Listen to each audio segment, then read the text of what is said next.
प्रिय विद्यार्थियों, आज हम चर्चा करेंगे एमए चतुर्थ सेमेस्टर के चतुर्थ पेपर इंडियन रूरल सोसाइटी, जिसमें बहुचर्चित विषय है कृषक आंदोलन। चूंकि भारत किसानों का देश है, कृषक आंदोलन की पृष्ठभूमि को जानना अति आवश्यक है। जब हम कृषक आंदोलन की बात करते हैं तो भारत में जो प्राचीन कालीन व्यवस्था थी, वहाँ से इनकी प्रारंभिक जानकारी को जानना भी आवश्यक है। भारत में कृषक आंदोलन अनेक वर्षों से निरंतर चल रहे हैं। आंदोलन देश की दिनचर्या में सामान्य रूप से शामिल है। कभी छात्र तो कभी राजनीतिक दल, कभी शासकीय कर्मचारी।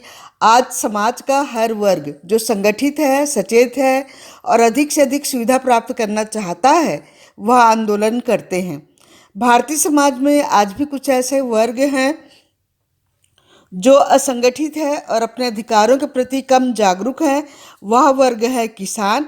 लेकिन जब कभी भी किसानों पर जुल्म हुए, वे संगठित होकर आंदोलन की ओर बाध्य हुए हैं। इस संदर्भ में रजनी पामदत्त का विचार है कि भारत में अंग्रेजी शासनकाल की स्थापना हुई तो किसानों में बार बार बेचैनी बढ़ गई। किसानों के विद्रोह हुए और उनकी संख्या तेजी से बढ़ती गई। शुरू में किसानों का गुस्सा और बेचैनी अलग अलग साहूकारों और जमींदारों से बदला लेने और हिंसा करने का प्रयोग करने की इक्की दुक्की प्रवृत्तियों और उनकी कार्यवाहियों ने स्वतः स्फूर्त होकर किसान आंदोलन का रूप ले लिया। अतः स्पष्ट है कि अंग्रेजी राज के प्रारंभ से आज तक सामाजिक, आर्थिक और राजनीतिक दशाओं ने किसान आंदोलन को जन्म दिया। अंग्रेजी शासन की स्थापना के बाद के पहले दशक से ही किसान विरोधी आदेश जारी हुए, जिसका मूल उद्देश्य था भारत में अधिक से अधिक संपत्ति एकत्रित कर अपने देश को भेजना। इसका परिणाम यह हुआ कि सन 1720 में बंगाल में जब भयंकर अकाल पड़ा, उनमें से 1/3 जनसंख्या भूख से मर गई। लेकिन 1793 में पुनः लगान की भारी रकम वसूली हेतु शासन के माध्यम से आदेश जारी किए। इससे किसानों में असंतोष फूट पड़ा और वे ब्रिटिश शासन ने किसानों की स्थिति को समझते हुए राहत पहुंचाने के लिए कोशिश की। लगान वसूली में राहत दी, फिर भी वार्षिक रूप से किसानों को राहत नहीं मिला, क्योंकि ब्रिटिश कंपनी ने नए मध्यम वर्ग को खड़ा कर दिया, जिससे किसानों की दशा और दयनीय हो गई। इस संदर्भ में राम शास्त्री का विचार है, लगान वसूली ने मध्यम वर्ग को जन्म दिया। यह मध्यम वर्ग थे साहूकार, जमींदार, वकील, जिन्होंने खाद्यान्न के अतिरिक्त घरेलू वाणिज्य बिचौलिए को सौंप दिए। भूप्रबंध के नाम पर ब्रिटिश राज ने पहली बार भूमि कृषि को निजी मिल्कियत बनाने का कानून लागू किया। इस कानून को मुगल काल तक राजस्व कर इकट्ठा करने वाले साहूकार, बड़े काश्तकारों को राज्य की जमीन पर खातेदारी के अधिकार मिल गए। नए कानून ने सूबेदार और देशी राजाओं की पैरवी करने वाले एक बड़े तबके को अपने में मिला लिया, जिसके परिणाम स्वरूप बड़े काश्तकार या जमींदार ने सभी किसानों को भूमि से बेदखल कर दिया। अधिक लगान की भार और ऋणग्रस्तता और गरीबी के कारण किसान आंदोलन का जन्म हुआ।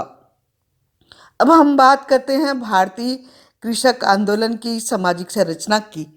भारतीय कृषक समाज की संरचना विभिन्न श्रेणियों में बटे हुए हैं, जिनके बीच में भूस्वामित्व, नियंत्रण, आय और जीवन जीने के तौर तरीके में काफ़ी अंतर पाया जाता है। कृषक क्षेत्र में व्याप्त भिन्नता और सामाजिक असमानताओं के कारण भी कृषक आंदोलन बढ़ता जा रहा है। ग्रामीण क्षेत्रों में छोटे किसानों, पट्टेदारी में कृषि करने वाले और भूमिहीन कृषकों के जीवन में अनेक कमियां पाई जाती है। ऋणग्रस्तता, गरीबी, भुखमरी के कारण वे सामान्य सुख सुविधाओं से वंचित रहते हैं और अपने अस्तित्व की सुरक्षा के लिए जागृत होते हैं और आंदोलन के उन्मुख होते हैं। जब कभी भी भूस्वामियों, काश्तकारों और भूमिहीन श्रमिकों का शोषण करते हैं अथवा भूस्वामी अपने काश्तकार को भूमि से बेदखल कर जमीन पर जबरदस्ती कब्जा करते हैं। ऐसी स्थिति में कृषक समुदायों में असंतोष व्याप्त होता है, जिसकी परिणति कृषक आंदोलन के रूप में होता है। सभी क्षेत्रों में कृषक असंतोष एक समान नहीं है। बहुत सारे ऐसे क्षेत्र हैं जहां पर कृषक आंदोलन पहले प्रारंभ हुआ।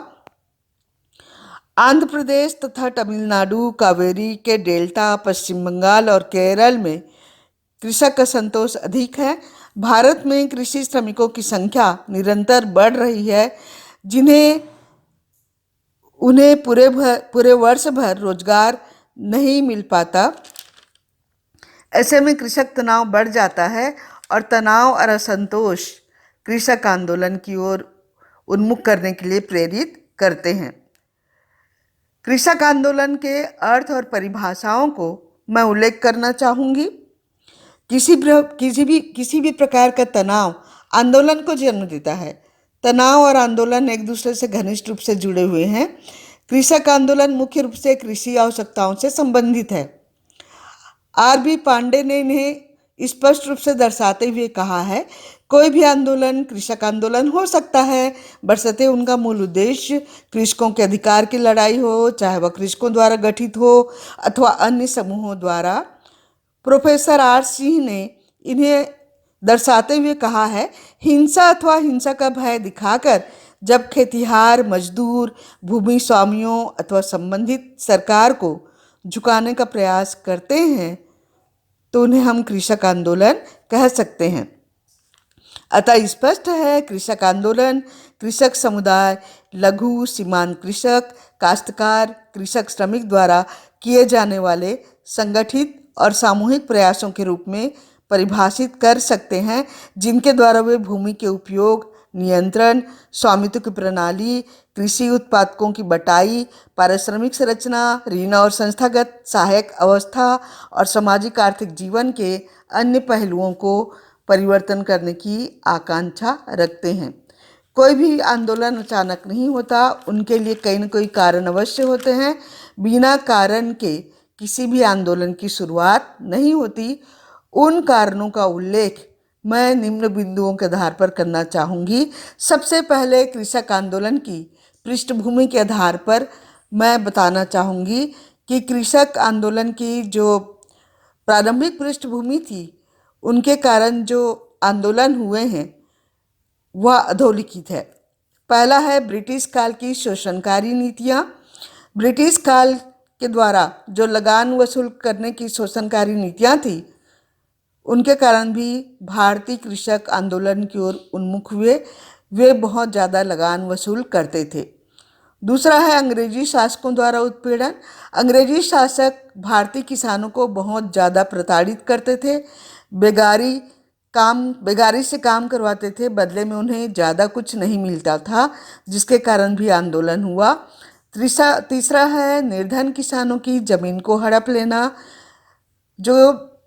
जिनके पास कृषि योग्य भूमि नहीं थी, जो श्रमिक वर्ग के थे, उन किसानों की ज़मीन को ज़बरदस्ती हड़प लेते थे। थोड़े बहुत ज़मीन होते थे उनके पास भी, उनको लगान के रूप में वसूलने के लिए ज़मीन को हड़प लिया जाता था, जिनके कारण भी किसान आंदोलन प्रारंभ हुआ। चौथा है अधिक लगान वसूली। पांचवा है मालगुजारी देने के लिए साहूकारों से ऋण लेना और ऋण ना चुकाने पर जमीन पर आधिपत्य स्थापित करना। छठवां है बेगारी व्यवस्था। सातवां है किसानों पर जमींदारों का अत्याचार। इसके द्वारा मध्यम वर्गों की जो हड़प नीति प्रारंभ हुआ और महिलाओं और बच्चों के प्रति दुर्व्यवहार प्रारंभ हुआ, इन्होंने भी किसानों को आंदोलन करने के लिए मजबूर किया है। कृषक आंदोलन के और कई कारण हैं। इन कारणों को मैंने निम्न बिंदुओं के आधार पर उल्लेखित किया है। पहला है भारतीय क्षेत्रों में आय के स्रोतों में असमान वितरण। भारत के ग्रामीण क्षेत्रों में दो प्रभुत्व श्रेणियों के लोग मिलते हैं, जिसमें पहले वर्ग में वह लोग हैं जो साहूकार हैं, व्यापारी हैं। दूसरे श्रेणी में बड़े भूस्वामी और आर्थिक किसान होते हैं। ग्रामीण जनसंख्या के 10 से 15% भाग इन वर्गों का होता है, लेकिन आर्थिक, सामाजिक और राजनीतिक दृष्टिकोण से ये अधिक सबल होते हैं। इसके अलावा दूसरी तरफ वह वर्ग भी होता है जिनके पास भूमि नहीं है, वे श्रमिक के रूप में कार्य करते हैं। भूमि सुधार अधिनियमों के बावजूद अभावग्रस्त जीवन जीने के लिए मजबूर होते हैं। इन किसानों द्वारा उत्पादित वस्तुओं पर भूस्वामियों और साहूकारों का अधिकार हो जाता है। उपज का थोड़ा भाग इन्हें प्राप्त होता है जो उनकी दैनिक आवश्यकताओं को पूर्ति करने में समर्थ नहीं होते, पर्याप्त नहीं होता। आय का यह असमान वितरण किसानों को आंदोलन के लिए प्रेरित करता है। दूसरा है बेकारी तथा अर्धबेकारी। भारत में 70-80 वर्षों में भूमि पर किसानों का दबाव अत्यधिक बढ़ गया है।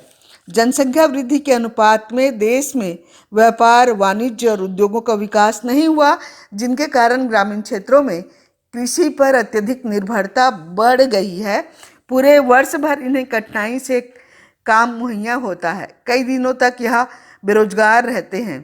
बेकारी और लाचारी आंदोलन के लिए मजबूर करता है। तीसरा है किसानों में जागरूकता। कृषक क्षेत्र में व्याप्त असंतोष ने इन्हें आंदोलन करने के लिए विवश कर दिया। ग्रामीण क्षेत्रों में निम्न, दलित और शोषित वर्ग अपने जीवन की भौतिक दशाओं और सामाजिक क्षेत्र में व्याप्त निर्योग्यताओं के प्रति जागृत है। शिक्षा के व्यापक प्रचार प्रसार ने और राजनीतिक संगठनों के प्रयासों से उनमें चेतना का विस्तार हुआ और वे अपने अधिकारों की ओर और अधिक सचेत हो गए, और यही जागरूकता आंदोलन का कारण बना है। चौथा है असंगत सामाजिक व्यवस्था। कृषक वर्ग असंगत सामाजिक व्यवस्था के कारण उनकी स्थिति असामंजस्यपूर्ण होती है। इस संदर्भ में प्रोफेसर आंद्रे विताई ने 2 प्रकार के सामाजिक व्यवस्थाओं का उल्लेख किया है, जिनमें एक है सुसंगत सामाजिक व्यवस्था तो दूसरा है असुसंगत सामाजिक व्यवस्था। सुसंगत सामाजिक व्यवस्था में अस्तित्व संबंधी व्यवस्था के साथ सामंजस्य स्थापित होता है, जबकि असुसंगत सामाजिक व्यवस्था में आदर्श व्यवस्था के साथ सामंजस्य स्थापित नहीं कर पाते। जो व्यक्ति इन व्यवस्थाओं के साथ सामंजस्य स्थापित नहीं कर पाते, वे निर्धनता और उपेक्षा और तिरस्कार की पराकाष्ठा के कारण आंदोलन के लिए बाध्य हो जाते हैं, क्योंकि समाज में उनको उतना सम्मान नहीं मिलता, हमेशा उनका शोषण होता है।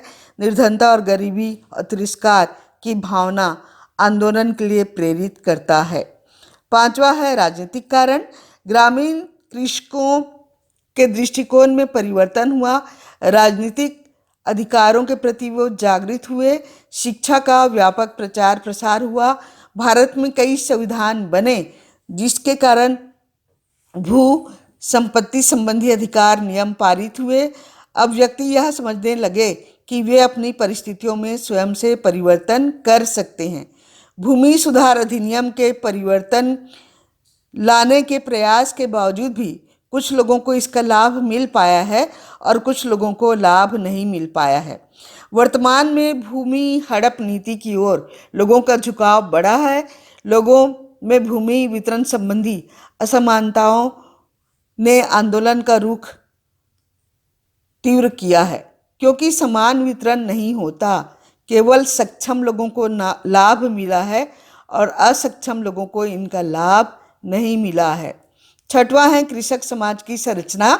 भारतीय समाज की संरचना सामाजिक आर्थिक असमानताओं से भरा हुआ है। स्वतंत्रता प्राप्ति के बाद भी परिवर्तन लाने में प्रशासन पूरी तरह से असफल रहे हैं। शासन बहुत सारी योजनाएं तो बनाते हैं कृषकों को लाभ पहुंचाने के लिए, लेकिन यह लाभ सामान्यतः कृषकों को नहीं मिल पाता। अधिकांश कृषक इन लाभों से वंचित रहते हैं। कृषक समाज की यह असंतुलन आंदोलन के लिए बाध्य करने वाले कारक हैं। सातवां है हरित क्रांति। हरित क्रांति के द्वारा कृषि के उत्पादन के क्षेत्र में परंपरागत साधनों के स्थान पर नवीन साधनों का प्रयोग बढ़ा है। आधुनिक यंत्रों का प्रयोग लोग करने लगे हैं। किसान नवीन बीजों, नवीन खादों, उन्नत किस्म की बीजों का, कीटनाशक दवाइयों का, रासायनिक खादों का अत्यधिक उपयोग कर रहे हैं। इससे उत्पादन क्षमता का विकास तो हुआ है।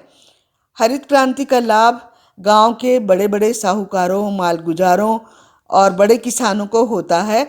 छोटे किसानों को और भूमिहीन श्रमिकों को इसका कोई लाभ नहीं मिल पाता। हरित क्रांति ने गांवों की आर्थिक विषमता को और अधिक बढ़ा दिया है।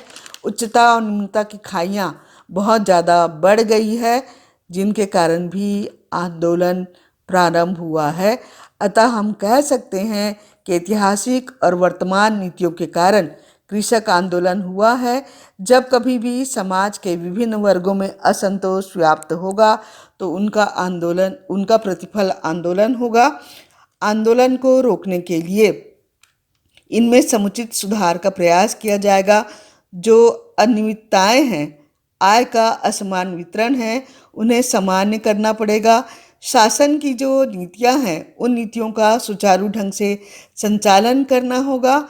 विषमता को पाटनी होगी, लोगों में जागरूकता लाना होगा, तभी हम किसान आंदोलन को रोक पाएंगे। अन्यथा नहीं। जब तक देश में भुखमरी, लाचारी, बेरोजगारी की समस्या रहेगी, तब तक आंदोलन होते रहेंगे।